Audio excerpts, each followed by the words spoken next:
Relation से संबंधित lecture 10 की शुरुआत करें। पिछले क्लास में आप लोग पढ़े थे सामान्यता, नॉर्मलिटी। सामान्यता की पूर्ण जानकारी लेने के बाद अब हम लोगों को आगे बढ़ना है। मेनली न्यूमेरिकल्स में चलना है, लेकिन न्यूमेरिकल की तरफ बढ़ने के पहले एक छोटा सा टॉपिक रह गया था, इसको हम लोग देख लें, और वह है सामान्यता और मूलरता में संबंध। दोनों का रिलेशन निकाल लिया जाए। ध्यान दे दीजिए, सामान्यता और मूलरता में संबंध, यही आज का थ्योरेटिकल टॉपिक यही है। इसके बाद न्यूमेरिकल में चलेंगे। रिलेशन बिटवीन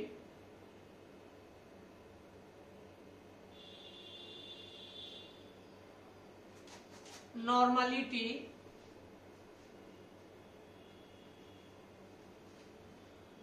एंड मोलरिटी, यही हम लोगों को आज लेकर के चलना है। इसको झट से देख लिया जाए और तब इसके बाद न्यूमेरिकल की तरफ चला जाएगा। पिछले क्लास में आप लोग पढ़ चुके हैं नॉर्मलिटी क्या होता है। ध्यान दीजिए, नॉर्मलिटी सामान्यता, एन से इसको हम लोग सूचित करते हैं। तो इसमें पढ़े थे कि सामान्यता हो जाता है विलेय के ग्राम समतुल्यांकों की संख्या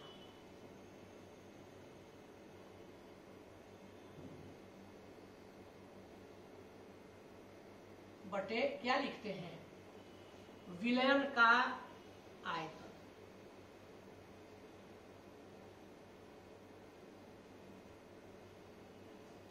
तो यही हम लोग पढ़े थे कि किसी विलेय के ग्राम, 1 लीटर विलयन में विलेय के ग्राम समतुल्यांकों की संख्या को सामान्यता कहते हैं। 1 लीटर विलयन में तो विलयन का आयतन, और विलेय के ग्राम समतुल्यांकों की संख्या को, तो ये हो गया। अब इसी को आप फिलहाल दिमाग में रखें। और इसी तरह से मोलरता भी पढ़े थे। क्या होता है, 1 लीटर विलयन में विलेय के मोलों की संख्या को, तो यहां पर हम लोग देखिए लिख दिए विलेय के मोलों की संख्या, और विलेय के मोलों की संख्या, और उसके बाद में यहां पर हो जाएगा विलयन का आयतन। ये दोनों आप लोगों का ऑलरेडी पहले से कंप्लीट है। थोड़ा सा हमने इसको हल्का समझा दिया। अब दोनों के बीच में रिलेशन आपको एस्टैब्लिश करना है, संबंध स्थापित करना है। बस कुछ नहीं, n/m, नॉर्मलिटी और मोलरिटी को ले लिए, सामान्यता बटे मोलरता। तो देखिए n वाला यहां पर है विलेय के ग्राम समतुल्यांकों की संख्या। आप इसको ग्राम तुल्यांकों की संख्या भी लिख सकते थे, आप इसको केवल तुल्यांकों की संख्या भी लिख सकते थे। विलयन का आयतन,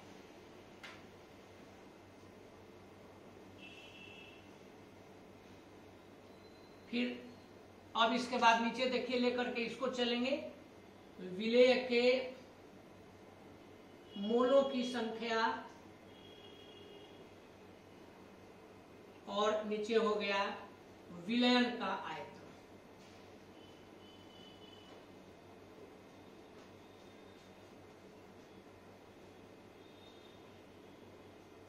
नॉर्मलिटी और मोलरिटी का यहां अनुपात निकाल दीजिए। पहले डायरेक्ट नॉर्मलिटी वाला लेते हैं, विलेय के ग्राम समतुल्यांकों की संख्या,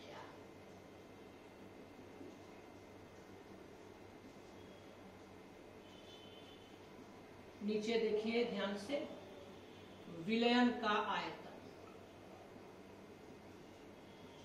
ये आपने किसका ले लिया, यहाँ लिखे हैं n/m, तो ये किसका है, n का है। अब लेना है m वाला, तो ABCD, A/B/C/D, इसमें नीचे वाला सबसे ऊपर चला जाता है। तो यहां पर हो गया ऊपर लिख दिए, देखिए विलयन का आयतन।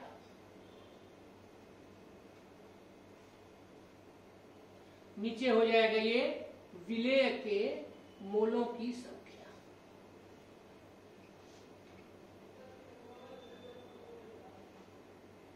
बस अब आप लोग ऑलरेडी अपना ही से जान रहे हैं क्या करना है।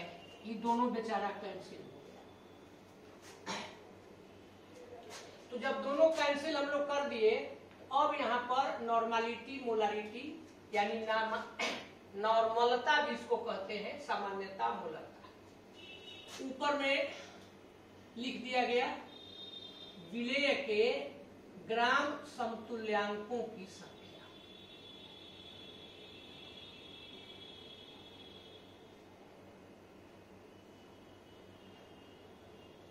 और नीचे में हो जाएगा विलेय के मोलों की संख्या।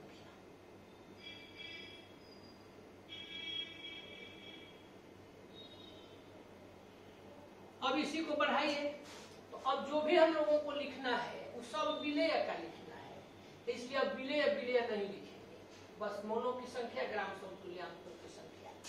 तो इसको हम लोग सॉल्व करें।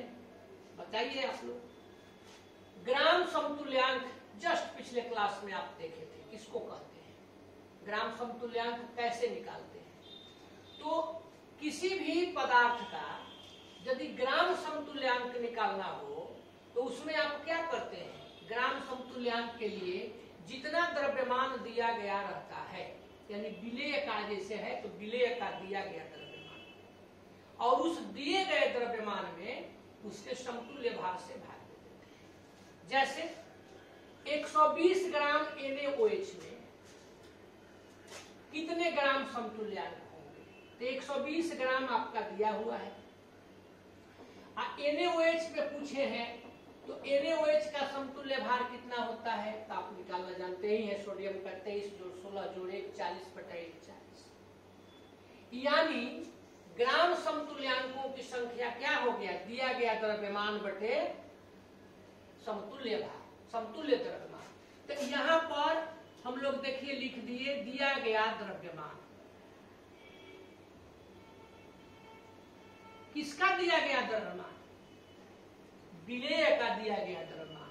अब बटे नीचे हम लोग लिख दिए समतुल्य भार चाहे समतुल्य द्रव्यमान, ये हम लोग N के जगह पर लिख दिए। अब चलिए विलेय के मोलों की संख्या निकालिए।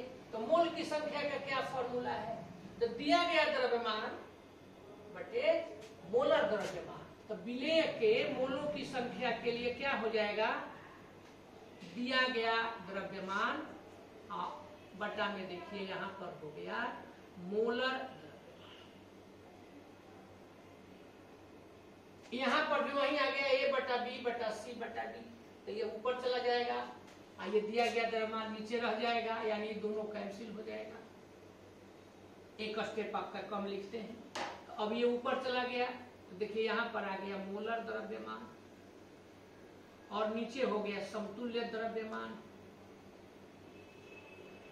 यह भी एक फॉर्मूला है नॉर्मलिटी मोलारिटी के रिलेशन को दर्शाने का।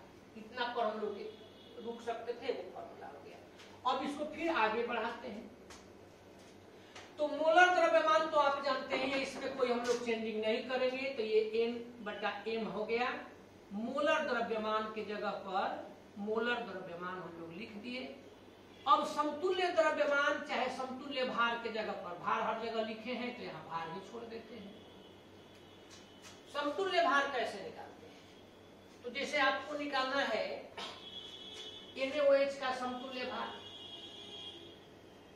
याद है या कैसे निकालते हैं, तो इसका मोलर द्रव्यमान बटा N फैक्टर, तो इसका मोलर द्रव्यमान 23 + 16 + 1 = 40। इसका N फैक्टर याद ही होगा, N फैक्टर OH 1 है तो N फैक्टर है, यानी समतुल्य भार के जगह पर बस एकदम आप लोग ठीक समझे, मोलर द्रव्यमान बाई N फैक्टर, N गुणक, एक बात हुआ। तो मोलर द्रव्यमान जी भी बेचारे चले गए, यानी अब N/M बराबर हो गया ऊपर चला जाएगा केवल एन फैक्टर, एन गुणक, बस। इसके आधार पर चले तो देखिए अगर आपको नॉर्मलिटी यानी कि सामान्यता निकालनी है तो यहाँ एम गुणे एन फैक्टर चाहे एन गुणक, और अगर आपको मोलरिटी निकालनी है तो जब मोलरिटी निकालनी है तो अब यहाँ पर देखिए इसको निकालना है तो ये इधर आएगा तो नीचे हो जाएगा, तो नॉर्मलिटी या बाई एन फैक्टर। ये बहुत ही इंपॉर्टेंट दोनों फॉर्मूला है न्यूमेरिकल में, तो इसकी बहुत ज्यादा जरूरत है। इसलिए इस दोनों फॉर्मूला को आप दिमाग में रखेंगे। हम डायरेक्ट लिख देते तो क्लियर नहीं होता, इसलिए पूरा निर्देशन निकाल दिया। यानी हम लोग हनुमान जी वाला काम किए। हनुमान जी बेचारे क्या किए कि गए तो उनको केवल बूटी लाना था तो पूरा पहाड़े उठा करके लेते आए कि अब हे वैद्य सुखेन जी आप अपना दवाई इसमें से खोज लीजिए। तो हमने भी कहा कि हे विद्यार्थी जी लोग ये फॉर्मूला कैसे होगा आप लोग जान लीजिए। तो आप लोग वैद्य हो गए, हम बेचारा हनुमान हो गए, घूम घूम करके ले आए। तो चलिए अब आगे चलते हैं। अब जब हनुमान जी जड़ी बूटी को ला दिए तो दवाई दिया गया लक्ष्मण जी को, तो हम लोग न्यूमेरिकल जी को अब दवाई दें, ये फॉर्मूला अलाउ किया जाए। टॉपिक पर चलिए। अब आपने कुछ फॉर्मूला पहले भी देखा था तो उसको एक जगह स्थापित कर देते हैं, कार्यकारी सूत्र लिख देते हैं। कार्यकारी सूत्र का मतलब हुआ कि आप जो काम करने जा रहे हैं उसके लिए सूत्र। तो चलिए सबसे पहले नॉर्मलिटी लिखते हैं। तो क्या लिखे थे फॉर्मूला, देखिए फिर यहां पर चले आए कि विलेय के ग्राम समतुल्यांकों की संख्या। यहां पर हम लोग लिख दिए विलेय के ग्राम समतुल्यांकों की संख्या।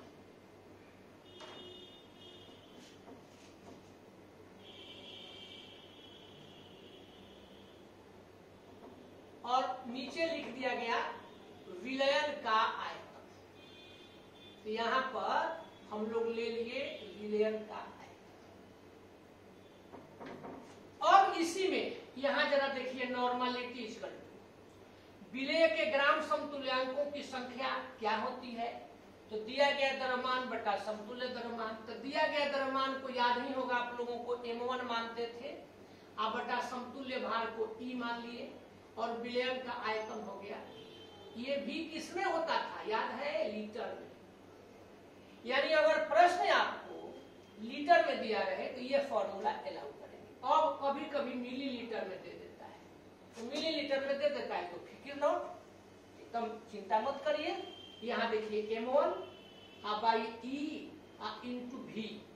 अभी लीटर में नहीं करके इसको मिलीलीटर में कर दिए। तो 1 लीटर में कितने मिलीलीटर, 1000 मिलीलीटर। तो आप बेचारा 1000 को यहाँ अलाउ कर दीजिए। तो अगर सवाल लीटर में रहेगा तो इसको ले लिए, और अगर सवाल मिलीलीटर में है तो ये दे दिया गया। तो ये नॉर्मलिटी निकाल दी। उसके बाद पढ़े थे नॉर्मलिटी और ग्राम प्रति, इसी के आधार पर पहले और समझ लीजिए नॉर्मलिटी और ग्राम प्रति लीटर में संबंध। तो देखिए अब नॉर्मलिटी के जगह पर नॉर्मलिटी, और ग्राम प्रति लीटर का क्या होता है याद है, पढ़े थे आप लोग। ग्राम प्रति लीटर बराबर दिया गया द्रव्यमान बटे आयतन, ग्राम बटे पर लीटर। तो अब यहाँ m1 है और यहाँ V है, तो इस m1 बटा V के जगह पर ग्राम प्रति लीटर कर दिए।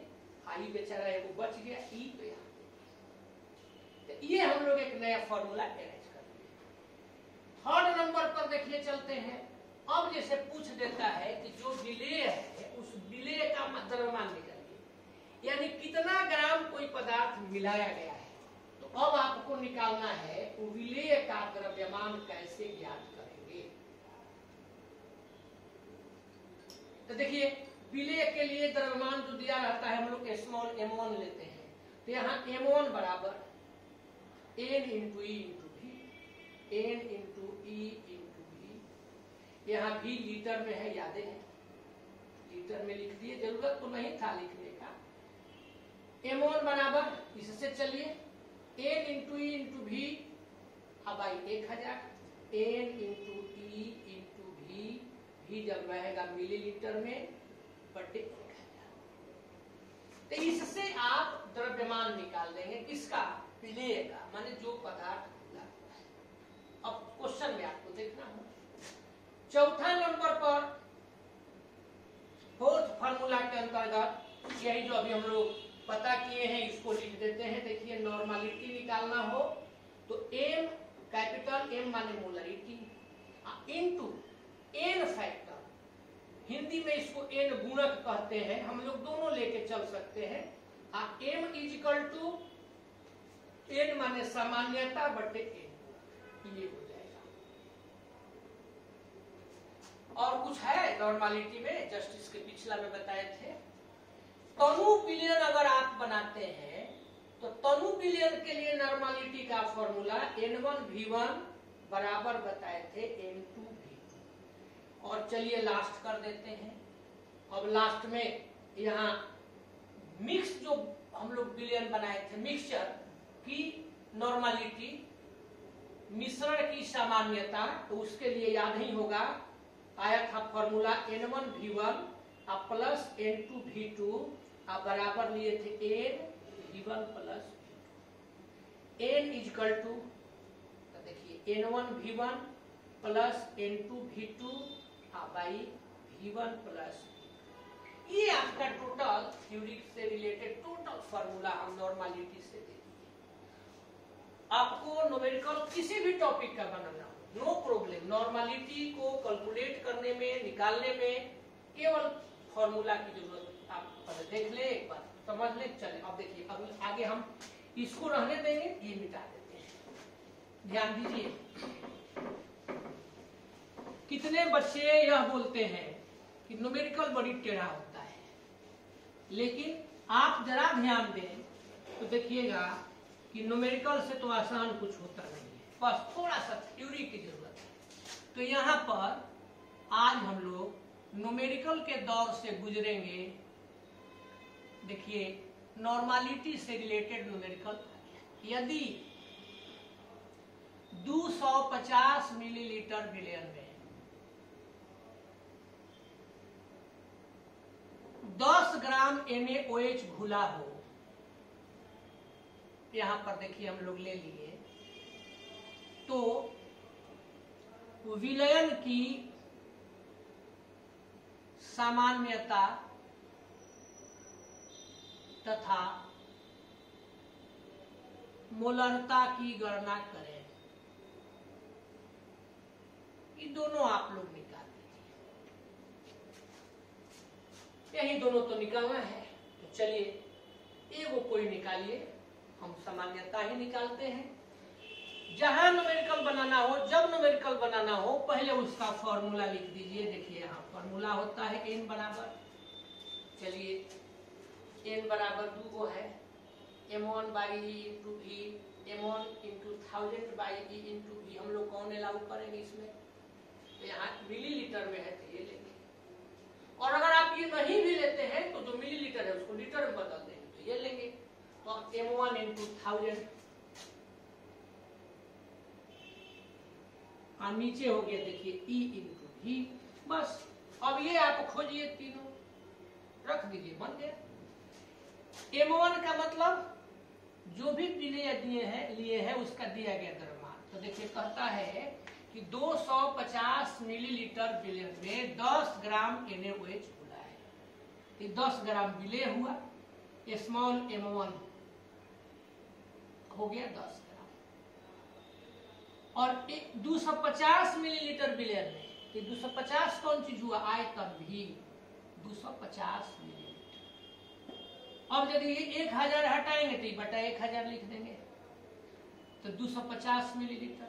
तो m1 भी निकल गया, v भी निकल गया। अब E निकाल दीजिए NaOH का, क्या होता है E माने वैलेंट वेट निकाल दीजिए, समतुल्य भार निकाल दीजिए। कैसे निकालते हैं, मोलर द्रव्यमान बटे n फैक्टर। तो मोलर द्रव्यमान 23, ऑक्सीजन का 16 जोड़े 23 16 39 आए 40। n गुणक कितना है, OH की संख्या 1 है, तो 40 बटे 1 डायरेक्ट लिख देते हैं, समझा ही चुके, तो 40। अब इस वैल्यू को रखिए, तो 10 गुणे 1000 ई कितना है तो 40 गुणे भी बेचारा 250, ये को निकल गया, ये 4 हो गया, ये पूरा चला गया। अगर आप चाहें तो इसका यूनिट दे सकते हैं ग्राम इक्विवेलेंट, ग्राम समतुल्य पर लीटर, समतुल्य पर लीटर, तुल्यांक पर लीटर। तो इस प्रकार से नॉर्मलिटी हम लोग कैलकुलेट करते हैं, सामान्यता निकालते हैं। अब आपको मोलरिटी निकालना है एम। तो एम के लिए क्या करते हैं, देखिए तो नॉर्मलिटी अगर याद है तो मालूम है तो नॉर्मलिटी बटे एन फैक्टर। तो नॉर्मलिटी इसका कितना है 1, एन फैक्टर भी इसमें 1 होगा, इसलिए इसका मोलरिटी 1 ही आ जाएगा। यह क्या लिखा जाता है याद ही होगा आप लोगों को, ऐसे हम लोग नॉर्मलिटी याद करते हैं। चलिए अब आपके प्रैक्टिस के लिए दे देते हैं। 250 मिलीलीटर विलयन में 4.9 ग्राम H2SO4 घुला है। विलयन के सामान्यता और मोलरता की गणना करनी है। देखिए सामान्यता का मिटा देते हैं, सामान्यता का यही फॉर्मूला है।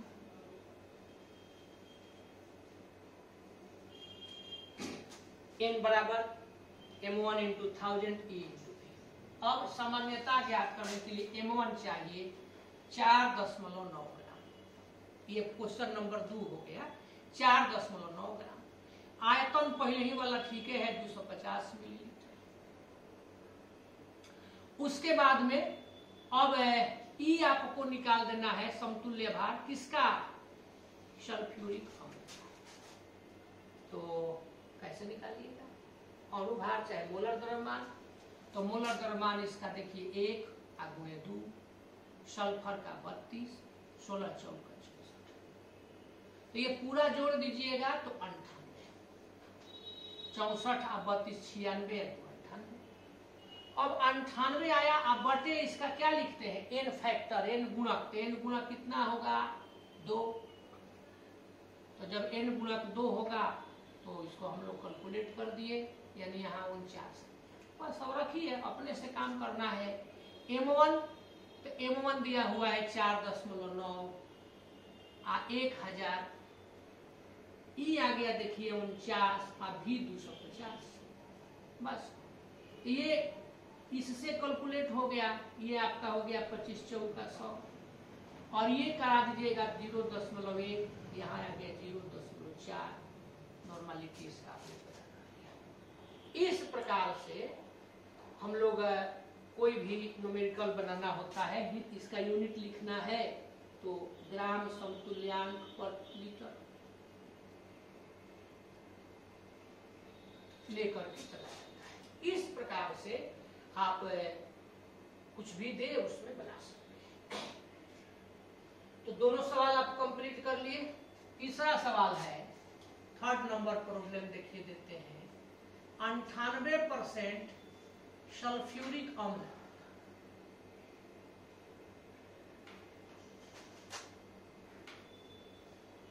विलयन की सामान्यता और मोलरता ज्ञात करें।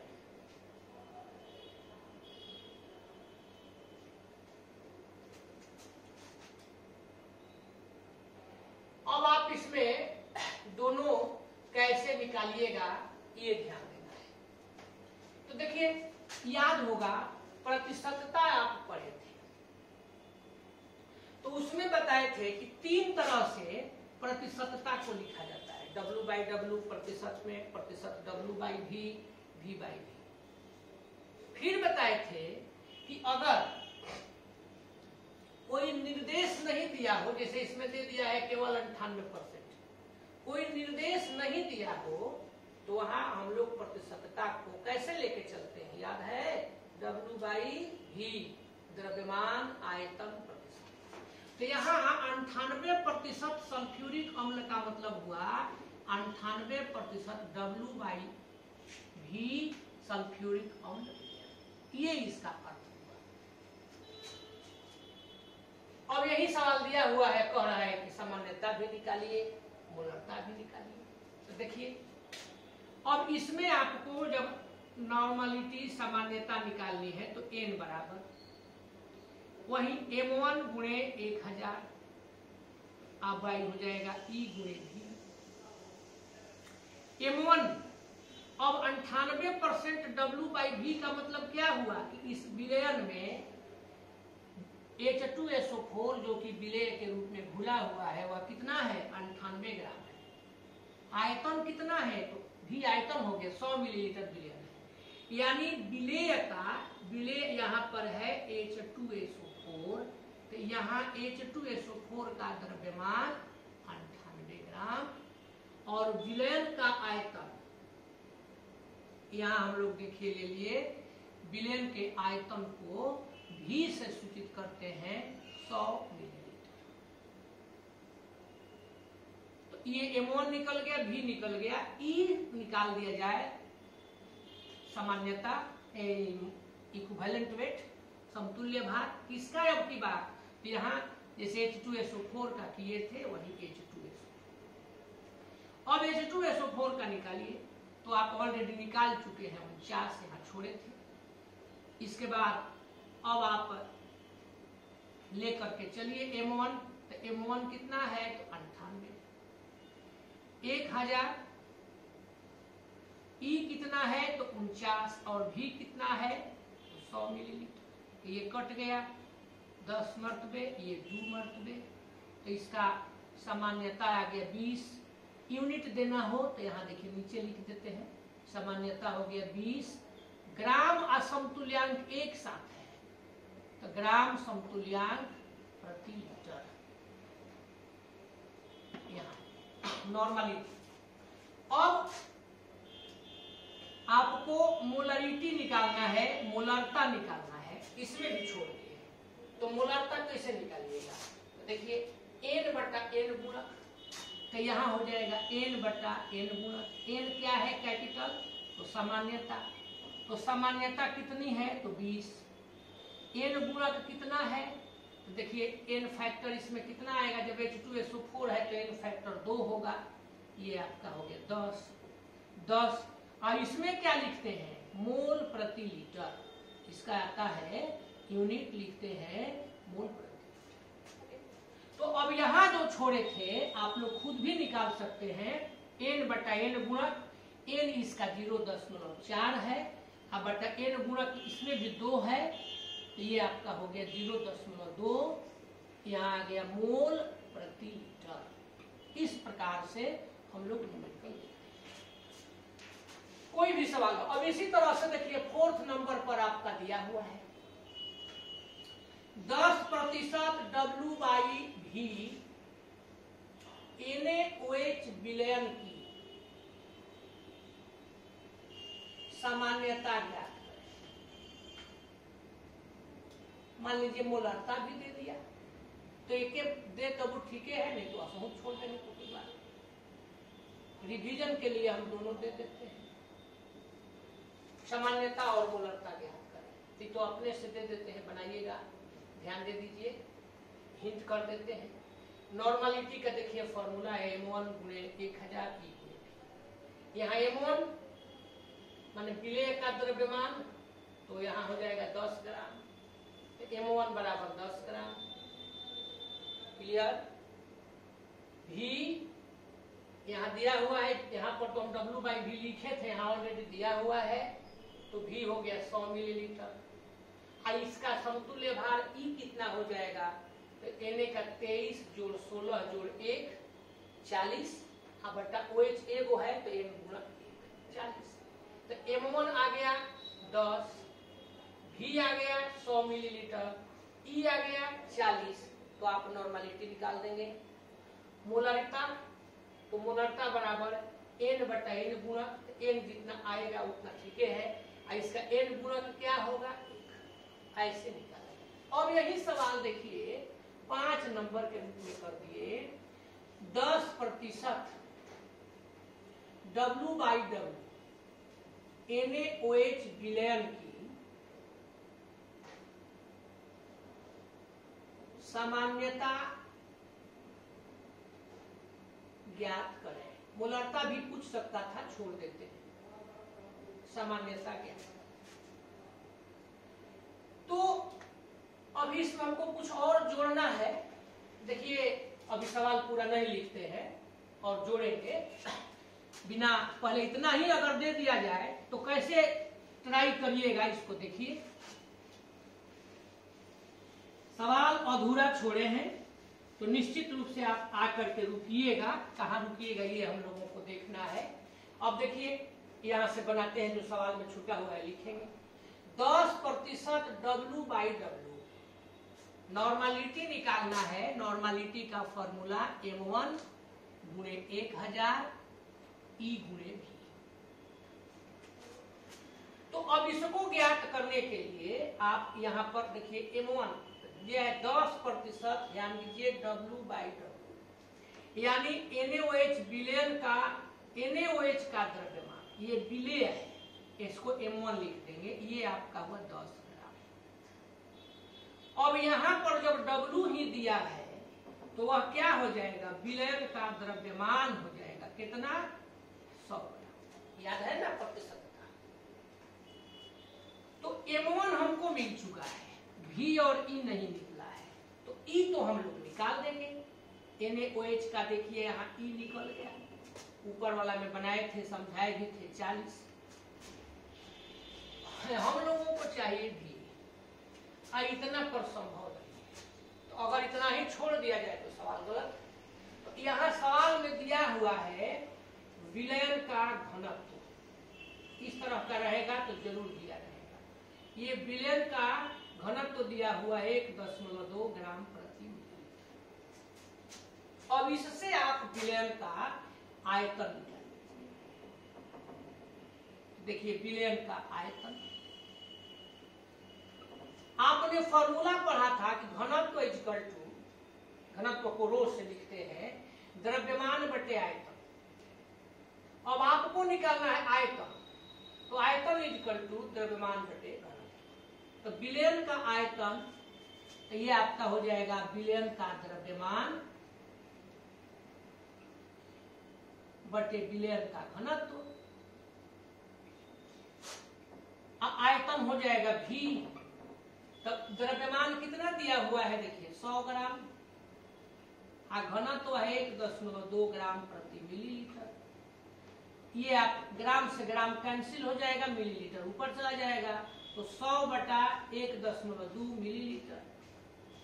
अब इसी को जो 100/1.2 आया है, तो इसी को हम लोग नीचे वाला दशमलव हटा दें तो हो जाएगा 100/12/10। तो ये आपका हो जाएगा 100/12, यहाँ हो जाएगा 10 मिलीलीटर, यानी 1000/12 मिलीलीटर। बस अब आप कैलकुलेशन इसका करके निकाल लीजिए। M1 आप निकाल चुके हैं 10, यहाँ हो जाएगा 10 1000। E इक्विवेलेंट वेट, समतुल्य भार, ये आपका यहाँ पर 40 है। V आयतन 1000/12 है, 12 ऊपर चला जाएगा, ये देखिए कैंसिल हो गया, ये कैंसिल हो गया, 4 प्लेट 12। तो यहाँ सामान्यता आ गया 3 ग्राम समतुल्यांक प्रति लीटर, ऐसे। अब अगर सामान्यता के जगह पर, चाहे सामान्यता निकालने के बाद जगह पर नहीं मोलरता दे देता तब क्या करते, सवाल में तो नहीं दिया है, लेकिन मान लीजिए कि मोलरता दे देता तब क्या करते, n बटे यहाँ n गुणक, n कितना है 3, n गुणक NaOH का कितना होगा 1 होगा, तो 3/1, ये हो गया 3 मोल प्रति लीटर। देखिए कोई इसकी जरूरत नहीं थी, दिया हुआ है। यानी आप चाहें फॉर्मूला यदि आपका कंप्लीट है तो आप फॉर्मूला की सहायता से, सूत्र की सहायता से न्यूमेरिकल इजी वे में बना सकते हैं। अब इसके आगे हम लोग चलते हैं, पहले इसे आप लोग कंप्लीट कीजिए, तब तक हम बताएं। तो चलिए अभी तक आप आप लोग सारा सवाल समझ लिए, बना दिए मिलजुल करके। अब यहाँ पर कुछ प्रॉब्लम्स दिए हैं, एक जगह इसलिए हम लिख दिए हैं कि आप पहले ट्राई करके अपने से बनाएं, और नहीं बनता है तो इसको देख ले। देखिए 6th प्रॉब्लम है कि 1 लीटर बिलियन में 100 ग्राम NaOH घुला है, तो बिलियन के सामान्यता ज्ञात करें। अब यहाँ पर इस प्रॉब्लम को आप 2 तरीका से बना सकते हैं। देखिए एक तो सिंपल है कि बिलियन दिया हुआ है तो V हो गया 1 लीटर, और 100 ग्राम NaOH दिया है 1 लीटर, तो यहाँ M1 हो गया 100 ग्राम। नॉर्मलिटी निकालना है तो M1 लीटर में है तो ऊपर अब 1000 नहीं लिखेंगे, E गुणे V। E आप अपने से निकाल सकते हैं, NaOH का जानते ही हैं कितना होता है 40। तो यहाँ पर आप इसको रख दिए, M1 हो गया 100 ग्राम, E हो गया 40 और V हो गया 1, ये कट जाएगा तो नॉर्मलिटी आ गया 5/2, 2.5। ग्राम समतुल्यांक जो हम लिखते हैं तो हमेशा के लिए, चूंकि बता चुके हैं पहले ही, हमेशा के लिए दिमाग में रखिए कि ग्राम समतुल्यांक एक जगह रहेगा प्रति लीटर, एगो ये हो गया। लेकिन यहाँ हमने एक फॉर्मूला और आपको दिया है, 1 लीटर बिलियन में जब 100 ग्राम NaOH घुला है तो देखिए इसको हम लोग कह देंगे कि ग्राम प्रति लीटर बराबर 100। अब नॉर्मलिटी बराबर आप जानते हैं ग्राम प्रति लीटर बटा इक्विवेलेंट वेट, तो ग्राम प्रति लीटर आपको मिल गया 100, इक्विवेलेंट वेट 40, तो ये आपका कट जाएगा 2.5। इससे भी आप चाहे यहाँ पर भी यूनिट वही दे देंगे, ग्राम समतुल्यांक पर लीटर रहते हैं।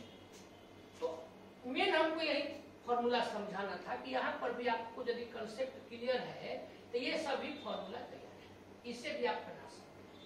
तो इसको आप समझ लिए। अब चलिए 7th में देखिए, कहता है कि 1 लीटर HCl बिलियन है, इसमें 0.5 ग्राम नहीं 0.5 ग्राम समतुल्यांक घुला है, यानी जो आप बिलियन बनाए हैं उसके ग्राम समतुल्यांक की संख्या 0.5 है। तो ये कैसे निकलेगा? तो देखिए यहाँ पर आप पढ़े थे विलेय के ग्राम समतुल्यांकों की संख्या बढ़े बिलियन का आयतन, तो बिलियन का आयतन कितना है 1 लीटर, तो 0.5/1, तो इसका सामान्यता हो जाएगा 0.5। ऐसे ही 0.25 बटे 500 मिलीलीटर है, तो 0.25/500 मिलीलीटर लीटर में बदल देंगे, इसका भी उत्तर इसी के बराबर है। ये सवाल बन गया। 8 नंबर सवाल पर चलते हैं, 8 बना देंगे तो 9 आप खुद से भी बना लीजिएगा। तो देखिए 8 नंबर प्रश्न है, क्वेश्चन को देखिए यहाँ पर 8 करके लिखते हैं कि 250 मिलीलीटर ऑक्जेलिक अम्ल बिलियन के रूप में 2H2O जुट जाता है। इसे ऑक्जेलिक अम्ल का शुद्ध फॉर्मूला है H2C2O4, लेकिन यहाँ हम लोग ये लेंगे। भार की गणना करें, यानी विलेय का भार। तो ये बताइए विलेय का भार निकालने का कौन फॉर्मूला है? यहाँ पर है M1 बराबर N गुणे E गुणे V यदि लीटर में हो, M1 बराबर N गुणे E गुणे V बटा 1000 यदि मिलीलीटर में हो, तो मिलीलीटर में है तो हम लोग ये ले लेंगे फॉर्मूला M1 बराबर N गुणे E गुणे V बटा 1000। बस अब इसी को तैयार कीजिए। तो N नॉर्मलिटी, तो नॉर्मलिटी कितना है? तो देखिए N/10 जब कहता है तो आप लोगों को मालूम है N/10, तो N हो गया 1/10। E निकाल दीजिए ऑक्जेलिक एसिड का, V दिया हुआ है कितना है? तो V दिया हुआ है 250 मिलीलीटर। E निकाल दीजिए ऑक्जेलिक अम्ल का, देखिए H2C2O4 × 2H2O। मोलर द्रव्यमान आप पढ़वे किए हैं, आप बटे हो जाता है N गुणक। अब इसका मोलर द्रव्यमान हम लोग निकाल लें, वहां डायरेक्ट लिख देंगे, यहाँ समझा देते हैं। 1 गुणे 2 हाइड्रोजन का 1 होता है, कार्बन का 12 गुणे 2, ऑक्सीजन का 16 गुणे 4, देखिए इंटू मैंने मिला दिए प्लस 2H2O, तो 2 इंटू ब्रैकेट में 1 गुणे 2 प्लस। 11th में हम लोग पढ़े हैं 10th में मिला होगा, यहाँ इंटू H2O का मतलब इसको मिलाया गया इसके साथ, इसलिए इस इंटू के साइन के जगह पर हम लोग प्लस लिखते हैं, और H2O के पहले 2 है, मतलब इस टोटल के लिए 2 लगा है। तो ये अब आपका हो गया 2 + 24 प्लस देखिए 64, अब प्लस 16 2 18 2 26। अब इसको ऐड कर दीजिए, 6 4 10 4 14 और 16 6 1 3 4 6 10 12 ग्राम प्रति मोल। यूनिट की कोई जरूरत नहीं है, तो 126। इसका एन फैक्टर क्या है? तो H2C2O4 अम्ल में दोनों हाइड्रोजन इसका डिस्प्लेस हो जाता है, विस्थापित हो जाता है। विस्थापनशील हाइड्रोजन परमाणुओं की संख्या n गुणक होती है, तो n गुणक 2। तो यहाँ पर हो गया देखिए 30। अब इसको आप लोग समझ लिए गए हैं, हटा देते हैं, सिंपल चीज। अब यहाँ n ले लिए, तो n हो गया देखिए नॉर्मलिटी 1/10 गुणे E ले लिए 63, V ले लिए 250 मिलीलीटर, और नीचे 1000। बस ये कैंसिल हो गया, 4 हो गया, 63/40 हो गया। भाग दे दीजिए, 1 मर्तबे जाएगा, 0.40 निकल गया, 23 बच जाएगा, तो दशमलव दे दिए तो 230 हो गया, तो 40 5 200, 30 बच गया तो 300 हो गया, 40 7 280, 20 बच गया तो 5, और द्रव्यमान है इसलिए ग्राम में। इस प्रकार से हम लोग न्यूमेरिकल सॉल्व करते हैं। देखिए कॉम्पिटिटिव है ये सब, शॉर्ट में मान लीजिए कि कॉम्पिटिटिव न्यूमेरिकल ऑब्जेक्टिव जानते हैं तो टोटल इतना लिखने की कोई जरूरत नहीं है। और क्वेश्चन नंबर 9 यहाँ हम लोग लेकर के चले, तो देखिए कहता है कि 500 मिलीलीटर, तो ये आपका भी हो गया 500 मिलीलीटर, 0.375 मोलर जलीय विलयन, यानी यह मोलरिटी हो जाएगा, मोलरता हो जाएगा, एम हो जाएगा, कितना हो जाएगा? तो 0.375। बनाने के लिए सोडियम एसीटेट के आवश्यक भार की गणना करें, M1 निकालना है। तो M1 बराबर वही N गुणे E गुणे V बटा देखिए 1 है। कहीं कोई टेंशन लेने की जरूरत नहीं है। अब यहाँ पर आपको ये सारा चीज चाहिए, तो चलिए खोजिए। V आपका ऑलरेडी मालूम है। अब यहाँ M मालूम है, मोलरता दिया हुआ है, तो आप जानिए कि अगर कोई विलयन लेते हैं, अगर कोई अम्ल है, भस्म है, लवण है, और अगर उसका n फैक्टर 1 है, तो उसकी मोलरता और सामान्यता दोनों 1 होगी। वैसे भाई को देखा m = n/n गुना। तो मान लीजिए अगर आपको n मालूम है, सामान्यता मालूम है, तो मोलरता हो गई। और सामान्यता निकालनी है, अगर m मालूम है मोलरता, तो मोलरता गुणे 1, यानी अगर n गुणक का मान 1 हो तो उसकी मोलरता और सामान्यता आपस में बराबर होगी। ऑब्जेक्टिव में दियो। तो अब यहाँ पर n फैक्टर का मान जब 1 है तो मोलरता सामान्यता बराबर होगी, तो जितना m है उतना ही n होगा। तो m बराबर n उतना ले लिए। तो अब आपको n भी मिल गया, v भी मिल गया, केवल E एगो बाकी रह गया। E माने समतुल्य भार। तो किसी भी विलयन का समतुल्य भार कैसे निकालते हैं? तो समतुल्य भार जैसे आपको NaOH ही निकालते थे, समतुल्य भार क्या करते थे? मोलर द्रव्यमान बटे n गुणक समतुल्य भार का फॉर्मूला है। तो मोलर द्रव्यमान अब इसका देखिए दिया हुआ है 82.0245 बटे n गुणक अभी देखबे किए हैं, तो ये आपका हो गया 82.0245। बस यूनिट लिखते नहीं है, यहाँ पर छोड़ दिए, इसका यूनिट नहीं।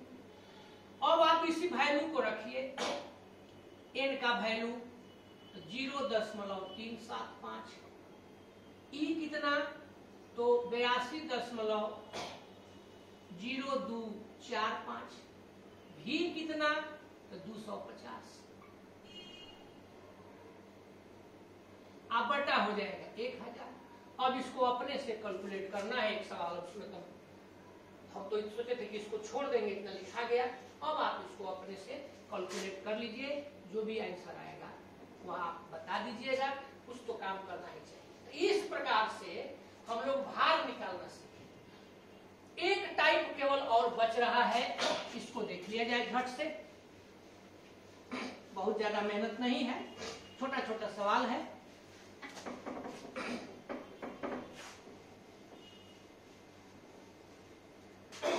अब क्वेश्चन दिया रहेगा है 10 नंबर पर। अब की बार जो क्वेश्चन हम लोग लेंगे उसमें नॉर्मलिटी रहेगा तो मोलारिटी निकालिए। ये फॉर्मूला रहेगा 0.2 H2SO4 विलयन की H2SO4 विलयन की मोलरता ज्ञात करें। देखिए यहां इसकी आपको मोलरता ज्ञात करनी है, तो मोलरता वाला यहां देखिए फॉर्मूला है, मिला जुला के जो चले थे। मोलरता निकालनी है, m बराबर n बटे n गुणक। यहाँ मोलरता बराबर सामान्यता बटे n फैक्टर।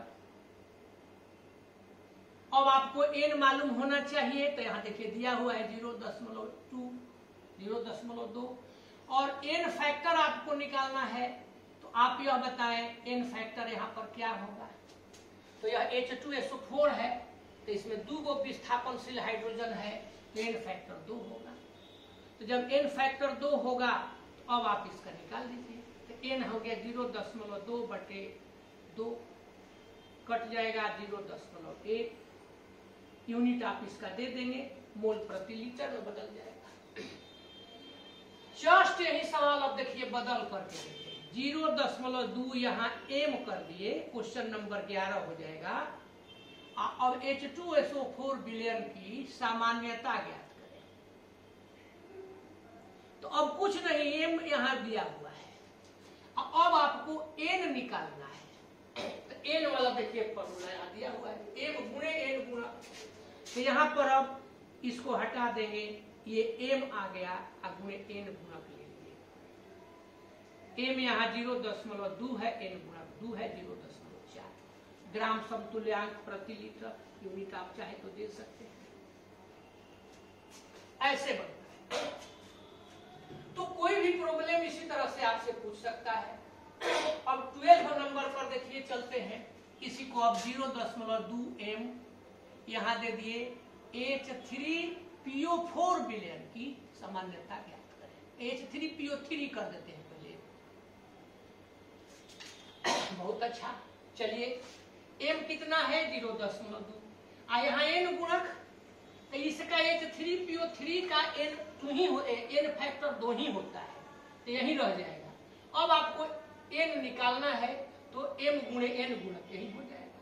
ये क्वेश्चन नंबर कितना हुआ, 12 हुआ ना, ये 12 था। अब 13 नंबर पर लेकर के चलते हैं। मान लीजिए 0.2 नहीं कह के 13 देखिए कर देते। इसको कर दिए 0. सपोज कीजिए 3, इसको कर दिए H3PO4। अब यहाँ पर क्या होगा, तो m बराबर 0.3 होगा। हंस रहे हैं कि आप लोग कहिएगा कि थोड़ा सा उसी को बढ़ा दे रहे हैं।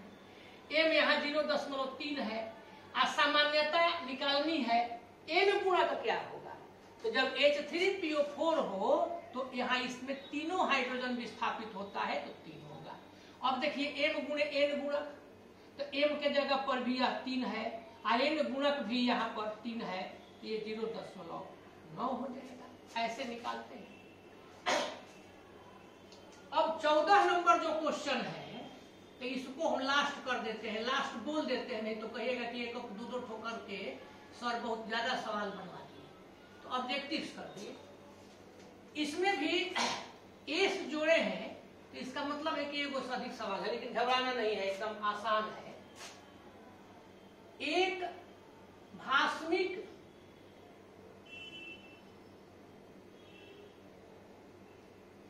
अम्ल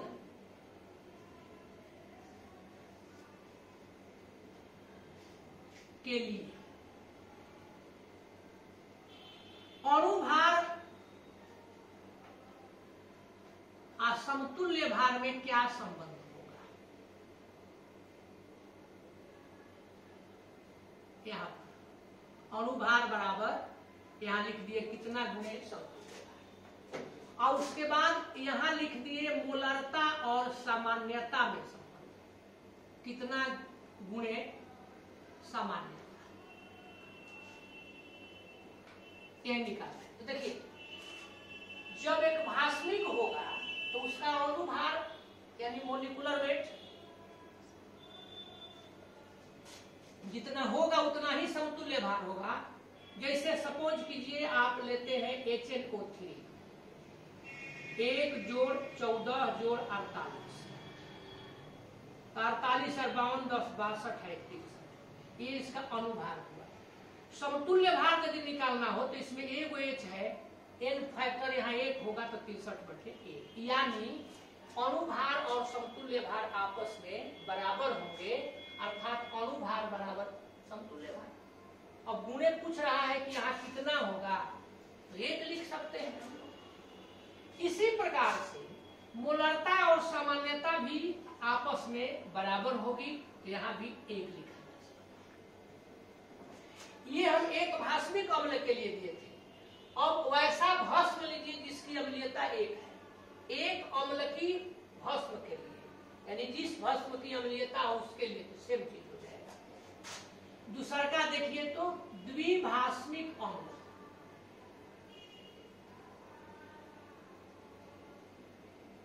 तो यहां पर भी आप लोगों के लिए हम पहले लिख देते हैं। देखिए, अणुभार बराबर गुणे समतुल्य भार, मोलरता बराबर गुणे सामान्यता, पता चल जाएगा। और H2SO4 लीजिए ना, जहां दिक्कत हो उदाहरण लीजिए तब समझाएंगे, नहीं तो इसे तो हम लोग मोलरता और सामान्यता वाला तो यहीं से बन जाएगा। मोलरता निकालना है तो N/N गुणक सामान्यता हो जाती है। यानी अगर इससे चलते हैं, दूसरा का पहले देखिए बनाते हैं, M बराबर N/N गुणक, तो मोलरता बराबर सामान्यता बटा N गुणक, तो सामान्यता बटा N गुणक जब द्विभास्मिक है तो N गुणक 2 होगा, यानी सामान्यता बटे 2, यानी यहाँ पर 1, जब गुणा कह रहा है तो 1/2 करते हैं। अणुभार, तो अणुभार जब ये सामान्यता 1/2 हो जा रहा है तो अणुभार के बराबर समतुल्य भार करने के लिए देखिए क्या करना पड़ेगा। तो इसका अणुभार 1 दूना 2 जोड़ 32 जोड़ 64 98, और समतुल्य भार 98 बटा अरुपता 98/N फैक्टर तो 2 है, तो समतुल्य भार 49 आ जाएगा, अणुभार 98 आ जाएगा, यानी 2 से गुना। तो यहाँ अणुभार अगर मालूम करना हो और समतुल्य भार मालूम हो तो 2 से गुना करेंगे, जबकि मोलरता मालूम करनी हो तो 2 से भाग देंगे सामान्यता में।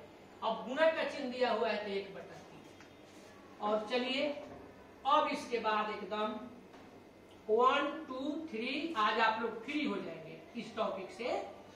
3 भास्मिक अम्ल, तो त्रिभास्मिक अम्ल के लिए यदि आप लेकर के चलते हैं तो यहां पर अणुभार क्या होगा, गुणे समतुल्य भार।